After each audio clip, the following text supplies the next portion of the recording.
ก็channel la ka lo lom la vek chuwa RJS so YouTube channel in chi bai a book tak meu chu ani ai tun chu ba hian session te le session lo te mu nom tak kan ngai thador ni ke zobel na pakhat na chu a ma sapera chuani session lampang en photanga ti chuan a tul dana zirin kanon soi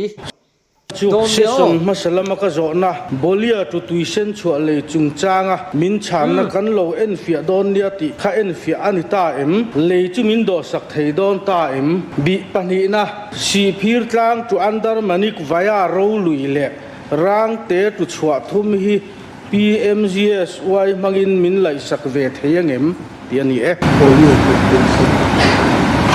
bolia tu tuition kha tu zo dang en kha who speaker ka zo na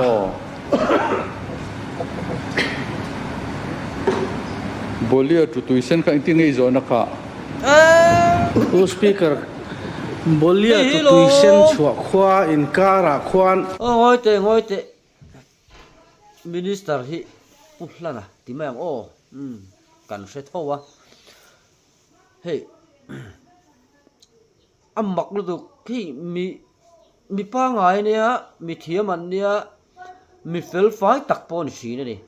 amaro chu man ni lu khanin kan sebe kanga ZPM lam phei chuan in FIR an thelu ta ni hey eng nge ni ka sesilowa hey ompui laka chuti khati ti te engemo su bu khan ti chhovel te a om nuala aron rem thatewa khapa kha tunge pokon sa ro zora ma mar ti mi kha nia chu ti tu na hen nge a chanchin je ka hrelowa khalai boruak vel khan ama pulana hi ati buai ve de umoni chu ti mai kha ol ve riu maya tuna athil so hi ngun takin lawai tharo amak ki ka ti jok ki chon mo I ka khongai jok ti to meang kan khongai phak lo mani se lui a oma chu le lo na om si lova session ma sa po khan ka zo to hi min do sak thengem tin ka zo ta kan lo en don nia ti ani a min lo en sak to em PWD hi min do sak ram theim ti ani kan tum don ya kan ena kan zira amaro chu sum le pai te kan duanga lom lo ban kan latran thelo mai ni no pu speaker ka lo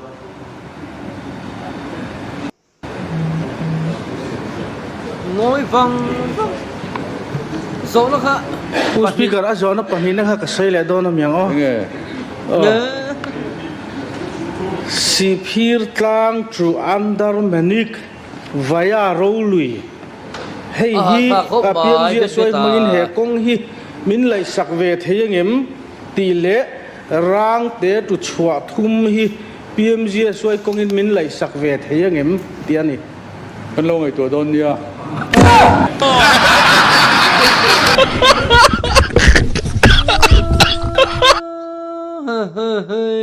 kha kan minister ten ni angai ni om lo reng amo kan ram hian ma hi su kha ani phung tur po hin chi alo maro chu min ni aron ti chona ni phung chu ni maya minister te MLA te na an soi anga piang kha house soi tur chu ni maya an om dan na piang kha house om dan tur kha ni maya telina adan le dun kan tiang kha ava om chip thep chuang lowa pumon pui te hen kuwa han sen hiam ma ti hian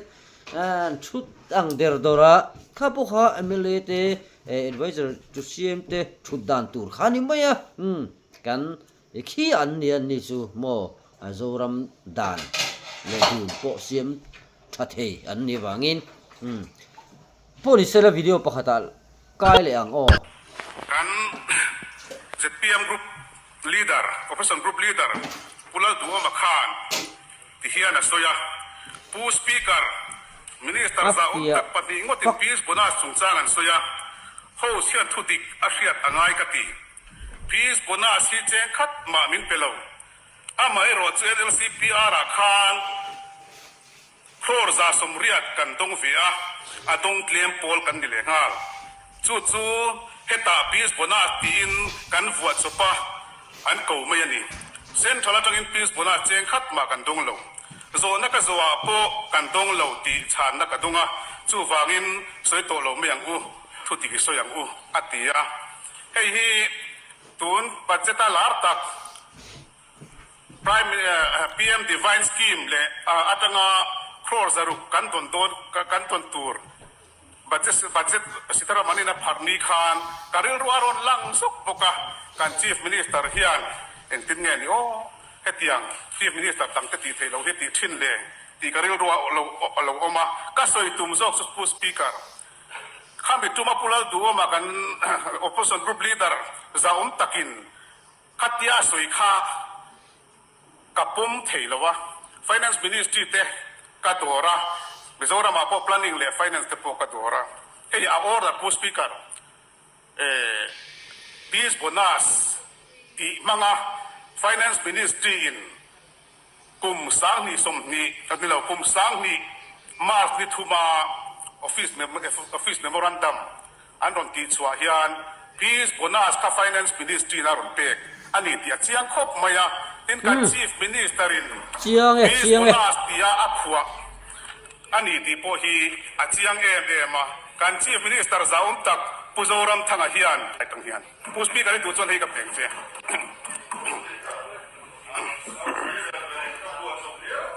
ne te war to kin ta sai fia to apwa so pani kan ti le so to se hakaron confirm ke point ai ministry lam ko so chuan apwa so awat ti tu man lam ngayo amai nan ti ni kan chief minister zaum takin apwa chop manga sumtam tak aron lalut kha alo pu du hi ama khop maya pu du oma po hi in ngai tua hey ZPM workers angai tua na po ni lo enge mo ka don ve hlau ta ka PM CM package ka mu ve hlau ta ka ti amo enge mo a contractor lo enge mo te ka lo chang ve mai the si ti te na thi ma war po thulo we ani lo enga po ni se support ngot mo thin lunga pu du ma enga mo ti zong pon non be se la tran tuk kan tiang chi ni lem lo tan chuan pu du hi ngai khata ngai thiam angai tlat to maya thelaya tuna puro bataron soi kha ei pi se kot te chu kan hre ve a tun ma tang to he Mizoram hi he kan arama boy kan in rem na le muan na kan han in siam cho atang khanin enga moti taka central te ne na danglam na he mi Tripura Manipur kan han ti emo ana gale na mo state dang te ne na in an lo riau na special tak na kha kan ne ni chu po chu tam tak hian an thedu lova vanuai bo mo tha MNF ina zalen na aswala va soi no mo va enga mo tlat khatun lai mi singa hian I poitilo anom ta hi apoi tu ka chu zinga chuan achang chuan pu du khan aron ngai hlue me ba thu soi tam taka chuan pul de nga po achang chuan aron ngai hlue me ngai sang me ma se nu loka chuan pu de nga po kha aron da niam le me ma tin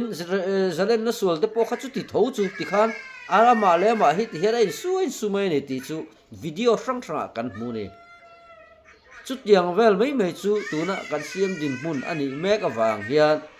ani na taka chuan pathian mal som na po hianin min lakan ang ti de po hi lo om dewani eng po ni se khalam pang kha chu du to kila video danga assistant lo lam de en lokang ML hostel a building of sa theater building thar thazok sakan han tumta ka chuan helai vendor ho khang theizuar thin te khang kha an ei zon na top taringot mai ni aboi tha khop maya helai hen ngai ngam takin kumai he mozat chu thei an lo zuar to thin ani amaro chu ti hian helaya building thazok sorkharin asak don ta ka chuan an nok tatlat maya kha chu tam tak chuan in nia ngai lom kan ti mai the di amaro chu mir the ti VIP nei chuan he building a hiat harin sab mi asu se ti la mani lova mo he building hi nge online pho ve sia la sak lo mai om ti la mani lo helai building hi sak thatanga ni chuan kha development kha lulu tuka zoram tan po lu a tin a chhor tu tur tan po khan a chen fak om ata nga hlel om bokani ma se tla hen mi har sa te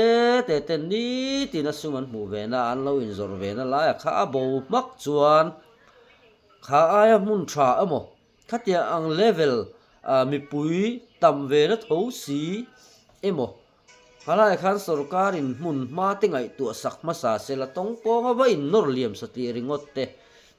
halaya anom na mun nor bo sak ringot a du tok mai ang chi te kha fello hle mai ni chu kan soi fo chu bang thang sa tha ka bang chak bel kan han soi ang deu tak tak sarkar hi tuna hen kan sona enga po hi ti sela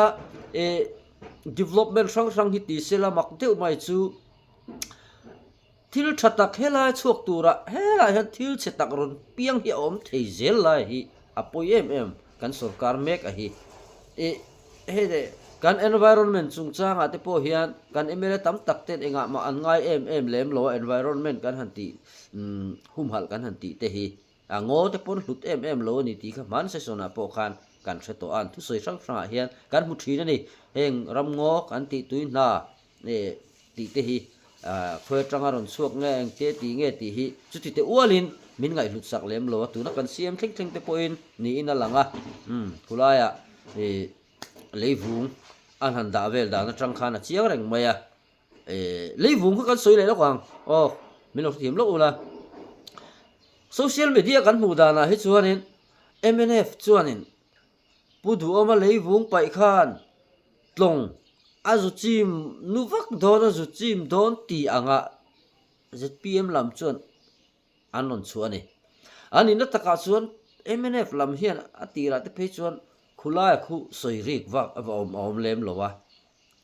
tu te mai nan uksak lem lowa amero chu kan environment lam boy pui tu he kan zoram hi nakin lok tur tanga kum som ni vela a chekhoro ram ro ri re ani mai hlau tu ten mo development a po a thleng phal lo tu kan ti jok mai ne chu tiang te chuanin thanem ngai na thila anzu enfia hi zuk soi sel ngor lam ni lovin hi leivung hi fur pui ten ni tak se tui hok te in hor lianin enga motin kalta se tlong luya hianin leivung hi na satak hi tol ve theidin huna ding tlat maya ti thu la kha an ron soi ani kha chu an lo lavonga vat chim nge tu ti damain in ve na tha ti te kha milam thil zo ka wanga kha thil kha ron ir chuak ania anon soi punlu to pa phechon ru asur lek zan ni khat ru sur po tlong nu vek tur ti nu vek chim vek tura anon chua to tuna ZPM phechon AI mangin ruan ron sur leka khanan tinu wakati khan AI mangin ni picture ten la ron siama MNF deu sonan ten la ron mangzui ni chu tam tak MNF tam tak kha then te phechon lo se ne thiam lo khan adit tak mo ten lo ti khan khalaya ringot po khan AI awang ringot po hian tuna hian inchir the kan nei ta ni poem maya picture kan mu te video kan mu te reng hi enge a chin chuak kan hriat lo hi chuan ma na voi khat chu ka post to AI siam kha ain ang lu tu kan chu lo film khuro social media hian film khurang AI hi hriat a thei to lo mitlong no thei chu hriat thei to lo wa amaro chu kha thil thlenga kha keima anina kan va hriat ve thei lai chin ani chuan ahim damani maya ai po ni se arei don tlat maya ngai tha le chunjom lokang se son lambok tin atop na lama chuan pu speaker bapakop te po khan soi te lo chela somakov bapakos somakov ti mo katia true awahan sual ve ta Somakov Bafakos Somakov iti mo Atin hiri me bafakos ron tito me tu nge khala bafakos ron titu ka hey makte chu zona le chan na te an han nei na nak na ka zona han zo ta zona zo amo tin thil an han soya engamo an ha hol zong taka chun engamo tin ron ti boy hi an chak em a ruling zok hi makde ni opposition lam zok te chuan in khatiang em a kha ni lovin an ron complain mo an ron din chu ave chat to na hi chu om takania zelina a khang ang puro ba dan ron dinga bafakos te phei chu a riat po kan riat to lo ania an riat to lo ti ma yang san chu kan riat to lo san chu bafakos kha kan soi fowa maro chu bafakos awanga zel tang pakhat tunge kan siang kha ahun lai khan MNF an sarkara ahun lai khan ti khan an kala congress an sarkara in thlak thenga po khan chui zui vekania atik lo lai chu aron chiang em zel mai ni ma social media chuan ti kha tu te mok kan va chir the a kan CM te a mor bo nan te po kan manga ama se vo in thlenga puzoram thanga nung zui tu te pulal than hol nung zui tu te reng hi an ngai san thar yeuna ka ti chu pulal than hol a khanin soi sel le pu chiat na kong rang kha anga em maya ase Isua Krista kan soyang che hian thiam thu he soi tam lowa hek na anei bok lo FIR ti vel eng bokha boi pui lo ani chuan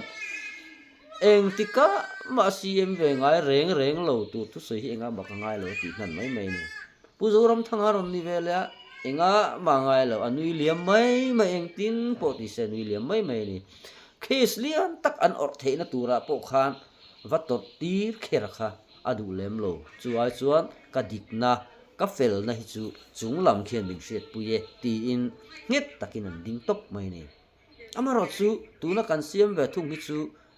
a social media a ming ni lem lo engamo mai po zong chuak FIR reng mai ni chu lai ringo ta po chan anin thau to zia la kha ni a hriata khang bidangina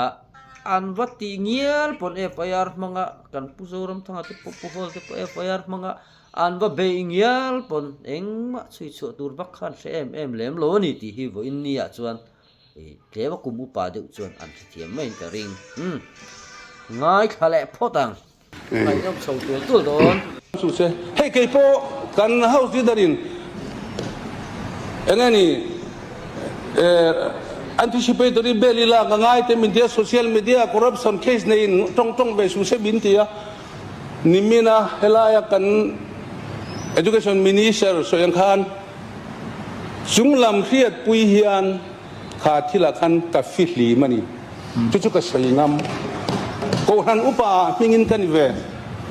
so the no te o ka soi ve thing chu put speak deputy speaker ko han platform le political platform kan thu so hi dang lam thin lo sela zakopan tuina pakada tui lo achuak the ngai mi ati hin nun pui ve ka du chin chuti ang chuan heram kan ruena po hian adik chu ni sela dik lo chu dik lo ni mai sela thu dik lo phat kwala mi dang puwa ti hi jong achem ta ro ta thon thu ka ti ke chu soi dik thei khop mai tun kan MLA te a hi chuanin ro thap ber pol ania opposition leader pakhat zo ka ngai tai la aron soi kha punguna engamotia ba pu chiat na tak ang chi he kan soi photo apu du hi makdeu chu mi trong ane chal del kan ti don nge nianga engamoti taka trong kam man hi nuamati em maya khami mana tang to a chi na nia wangin pathian po hana choi sang le thei lo ani kha kum tam tak chu a be tom a hei nge fiam thu in nge ni zuang lor ti te po min an da san hi a zuan lor chan po hi thil dang wa kan ni lowa cm ve sa ma chak na lal ni din huna din ve chang na hi ni ya chumi a kong chowa chuan atong kam ama tong kam le tong kam bok hianin a buak chin na chiat thin na wangin pathian mal som na hi adong lei theilo ni na langa tun ruma chuan a case kha dang dai ha khilam zok po khianin kha a case kha chu ke ni mi hring te ril ruang tho kha lo pu ve te po ni na langa en chin kharon ti ve mi wangin pathian ne na po hian atong try na po hianin karin dan chuan lalpa tum trum min en chin ve sim irin nang kan ni mia lowang te po hi ati lowang ti soi thei lo ani te khan ti la khang em fa ti lo tura nga ya o i en chin case ani wang hian han lo chi lo hian i ve na chen hi om tlat maya kanan thang ani kha tar beng chet kan han ti te po kha ni na taka chuan in nia an beng te chu lo chet deu te po nia thil di na dik taksi ba se basoya bawan lilam han tiang chi hey hemi tun kan sarkar ringot po hianin thil thleng neu han soi tur hi tun se sona ringot po khanin i a om cheu to ni amaro chu khang jong chu kan phor kher lo wang ang po ni sala video danga kan pakai le zo ta thon thu ka ti ke chu chita so du lam kha ka om thei lawa upa kan tlem se kan ko thana khata kan chief minister ram dak thu soi kha ka lo ngai tha aro pui po ka ti chu ti ruala soi fia ngai ve ni ka hiat tlat pakhat om chu minute ni le minute lia han ka out hina khi minute ngai na pe to thoi takin push speaker chrai te chu kan soi lokang apoi mo em ai bangla kan lo turpo lo thei lo chu kan furnishing lo kan ti lo wani kan sei lo wani ti khan soya adik na chin po mang amaro chu hei ni som zona ka zona min chan na hian ngoro hi su he video hi chu kan khoi to afiat na kan nei de ule ka Facebook lo ba te po jok pon mai thea pon se kan khoi lo photang bangla chungchang kha chu kan khoi mo khoi lo mo kan thebe ka in zoram mi pu hian a sia nuai som thum le nuai som thum chuang te nuai som chuang te khanin an chei khani ya lo chebe building thar sak theina tho thang thingtlang a pe chon nuai som man building chu turu lu tu khir oi mai ne ya ang police kha khala pang kha chu da thai la kha chu an in siam ve na sum in siam ve na le an din mun kha sarkar lim chho lo tram ve to tema din mun hanin up ve na na te po khan alo thave do na tin anin le lo te po anuam sa ve jok de te mo ma ni in chung khur an ti phak chi lo han ti vel han chen vel la kha khala kha chu kan ba soi zui sak thei em ani lova sarkar an ni to miau sia la han video da le ka lo me la universal healthcare scheme hi kan fak viawa atha pokati viau maya kan ram milin kan siam ni tin ka sia chimi rual soi sual nei tlat kan ram mil la ti la hi chu helai chu apel lo zok mai thei sang ni zanga te sanga te inje luna nia thingtlang patan chuan inje lungam ngai nam chimi rual ro chuan tun sarkar liam ta health minister lo ni to dr arlal thanglian ale kan chief minister lo ni to puzoram thangate voini a hian a credit pek tulin ka sia a credit po an phu ni in ka sia tin chumi rual chuan voini kan health minister pirin pui po fak a phu lein ka sia sarkar ma sa thil ti to te hetia an chun jom du la ya hi lom om hle in ka sia ni som ni paruk september sang ni le som ni pathum sarkar ma sa phun lai tram top lama khan notification lo om dai to maya he healthcare scheme chungchanga hian pu speaker he healthcare scheme ni som ni paruk september sang ni le som ni pathum notification hian he healthcare scheme hi ni khat thali sang ni le som ni pali man tran turin alorua mandai to ani pu speaker hey a copy notification copy a po hi house property tan kan ron submit ngal du boka pu speaker helaya hian notification hi chiar chua vek po arem lova amai ro chu pu speaker I phalna in toite helai notification a in jiak te hi hantarlan ve du kaneya ena hian a ming tura po Mizoram Universal healthcare scheme MUHCS ตีนั้นโลผัวต่อเงะตินสีน่าเฮียนไอunit cover tour family แต่พอเราเรียกเวกตัว family size จูgovernment นี่นะ database อัน family ที่อังอินจุดที่อังจวน family ติน cover ไทยดานตูร์เตเราเสียมตัวเต็นจุง family จุงชุงกว่าเตจูดีน่าเฮียนa benefit ละตูรันนี่ถูเตปอรอนตาหลังเงะเต็นผู้ speaker เจงหน่วยงาเทงอันตียังตีเตปอเราออกมาจะว่าอินก็ใส่ดอนละpointหมอจวลเดวจีน่าเตเฮียน cashless อติตูรันนี่ถูเตปอตาร์ลันเรานี่ได้ตัวนี้น่าเตปอเฮียนปักเกจค่าpayment for treatment ตานะปักเกจสังจีหันเสียมนะตูรังจีเตปอค่ะตีลันเรานี่ได้ตัวสุรการหัดเตอัตรังอินพรีเมียมเองหมดเช่นนั้นโดนทอเวงอ่ะเรียจุนักกินาละฟิกชันยังเตียงจีเตปอค่ะตาเฮียนตาร์ลันเวกอันนี้เงอันนี้จูวันจวนผู้สปีกเกอร์เฮมี notification อังเจละตุนสุรการเฮตียนคัลชงฮีอารมณ์กติอ่ะจูวันจวนสุรการภาษาไทยโตบโลชวตูเตกันรันฟักเตลอันนี้เต็นผู้สปีกเกอร์เฮสุรการทาราฮิยันThailand ละมาเต foreign ละมาเต healthcare scheme เตียนหันซิรนี่อินกษริยาชาเลอินกษริยาลมอมปกติอ่ะอามารจูอันซิรชัวฮิตำวักโลเกนี่เฮมี notification อังเดียแค่นักเลทาวชีอ่ะตุนสุรการเห็นสุรการมาสาติค่ะอาลัดชัวนี่อินหลังเดวเบระเต็นจะมีไหมปากาชวนกันสุรการขลักกัลตั้งชงนี่ตายละให้เตียงแห้งกันติลงไม่อมมังเอหันตีไล่เตะรอจุกันหันในเวะ entrepreneur จอยชันลำอายิน private healthcare institution เตะตีเนียมตุมหน้าอมเอ็มโอตีฮีโซนเลียนตักเกยมาอมันนี่สุรการเห็น private hospital จงเตะ agreement เตะฮิจะปุ้ยเทไม่เสียเรทในชาติฮิยันอันเรทในชาติฮิยันอันเรทอันบวยวางนี้อินกษริยาตุนสุรการเห็นเรทเนียมันนอร์วางนี้เตะอินกษริยากัน private hospital เตะฮิยัน employment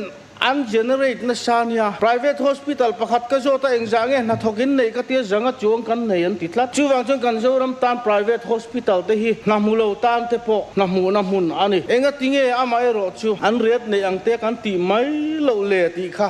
กริลรัวจวนเอาเดี๋ยวว่าเนียมเตะตีสักกันตุ้มเงี้ยนี่ตินกันเรียดหันเสียมดานฮีกัน agreement เสียมดานเตปอฮีไอ้อังโลเดวนวลนี่เต็นเสียตาพายละมาเตอันเรียตังเดวเต็นกันจุกตีสักะมิโซรามากันตีสักไทยโลเดวนี่เตปนหลังอ่ะเฮีอปอยกติยาตุนสุรการยันหันเอ็นทะเลไทยเสละจวน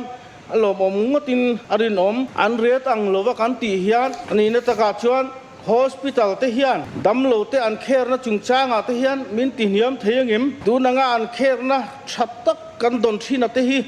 เรดเนียมเตีย agreement กัน sign ปุยจวนอันนี้ทาดาเวงเอ็มซุมมันลากลูจวนอันหลอกเป็กตูรันในดอนบกสีลวะสุรการนัทกเตฮีเองอันนี้อันหลอกกันกัดดอนเฮียนอันพัลนัตกันลากสักเอ็มให้ฮิดานันอิชิเอ็มตีไลเตอามาราชสุรการนัทกเต็นลมง่ายฮาร์เซจอกเตตามเตปอดให้โตปินเตียนันนตรังอามาราชวัยขัดหน้าจวนกันตีตำสักลุตุกเดเวมอาสุรการลำฮีกันตรังเวทให้เดวโจกล้อมีแห้งัดสุรการนัทกเตกัดปุยสักกัดสักขัดนักกัดสักที่ตำลุตุกเอ็มอันมานี่พัลนักันลาเอ็มตีไลเตปอค่ะจบนะผมทิ้งกระเสียไม่ค่ะสุรการนัทกปุยสักกัดจุงจ้าฮีเนี่ยสุรการนัทกฮิซูอันคงไอ้ทักตีละเกนี่กุดนัทกแต่ไอ้สุดขี้อันเนี่ยกันเราคงไอ้พักรัวอันนี้หรอวะอเมริกาจูคงไอ้ทักกันตีน่าไล่จอกจูอันหลอนกัดสักมาเสสุรการมีเลสันนี่บางเฮียนเฮลัยสุรการจะเตรียมสุรการพวกเขากุดวัดทักเทตุนนี่ลุงโอยโลเซโมสวยเซลเซล่ะโมเอ็ดเตียบานไม่เทเตtransfer โมเชมนัตตะก็เชมเทเตอันนี้เลยเซลที่น่าบางเฮียนทริกโปเฮียนติงอมเมลโลนี่น่าหลังลุงโอยตะกินอันกัดเตโปฮีอันงอยเลียมปุยไม่นี่เตโปน่าหลังนี่ตินอันสวยเซลนัสัตโลนับประคัดเละจูอันนี้นัตตะกาจวนเอ็นชินมินเอ็นชินโรอันเตียบางินสุรการทกซงเดือดโตฮิจวนเจ็ดปีมันพอดโม sarkar na thok zong zong deu tho khan ZPM an vote chuan a vote tu te kan hlon on kat sak ti chuan alom tu soina an ngai tlang ada sak potila khalai kha chu kan soi tum ani lowa universal healthcare scheme kan tia chu su mizo rammil tur nia ngain kan chief minister kalta te le health minister kalta ten theitop an lo chua universal healthcare scheme universal lo po khati khan theitop in an lo chua an lo duang chuak to an lo duang chuak ti la ikan lo kalpui to ti chuan